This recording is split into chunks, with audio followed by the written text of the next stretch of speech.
Bimwe mu bikoresho vyo ku bitaro vyo ku Mukenke bivugwa ko bimaze kubura harimwo icuma gikoreshwa mu kongereza umwuka abafise ingorane yo guhumeka nabi n'ikindi bita sterilisateur. Nk'uko amakuru atangwa na bamwe mu bakozi bo kuri ivyo bitaro bivuga, igiheruka kubura muri ivyo bikoresho coba gifise agaciro k'imiliyoni 12. Nukuvuga igicuma bita sterilisateur cazimiye rokenzi, kandi no kuvuga muri bloke cari cakoreshejwe ku munsi wa gatanu, ku munsi wa gatandatu naho ntibakoze dimanche niho bagiriye konsta ry'uko cibwe. Kuvuga umuntu agifatiye ku biro biba bikomeye, kiba gihagaze hafi y'ibiro n'amajana 5 canke arenga. Aho hantu rero ububiko bw'ico cuma buri ahantu hanyigije, kuko n'ahantu hari mw'ibagiro, novuga yuko muri sale d'operation. Ku bw'abo bakozi, umuyobozi w'ibitaro yaciye ashinga umugwi wo kuri ivyo bitaro wo kugira amatohoza, ngo kandi hari igipolisi. Abo bakozi bakabona ko ahubwo ico cuma coba kinyegejwe ahantu kugira nibarondera ikindi aba arico kizoca kigarukanwa. Mugabo rero igitangaje ntibishobora kumvikana yuko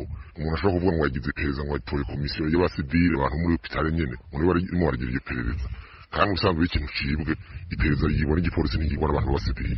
Ivyo ntibikwiriye, ahubwo abakozi bavuga bati turavye inguvu nkeya yabihaye n'agaciro yabihaye, amatoza ateza gucahira kuri abantu bakoze uwo munsi nyene. Abakozi bavuga bati mbega ubwo ntiyoba yashatse kugira ati nyegeze ahantu hanyuma gifise agaciro k'imiliyoni 12 bazoce mu nyuma bavuga ati twagiye kugura ca kintu kiziga kwa ca kintu baca bitorera amafaranga babiha agaciro. Hagati aho abo bakozi bavuga ko ivyo bita ubunyonyezi umuyobozi wabo abigira bizi, bagasaba nyabuna yuko hoba amatohoza yimbitse. Tubona umenga ibintu byose ubunyonyezi bugenda umenga ibintu bikurikirana duhere kuri modoka nk'ubu yakuyemo inyimoteri ikagenda ku mazima yongo, hanyuma bigahera n'ubu aya mazuru yaki acasamye akacaza kuri ico cuma, ivyo bintu bigahera uko tuca tubibona rero yuko umenga ibintu abigira bibona kugira ngo azaje turagura amafaranga.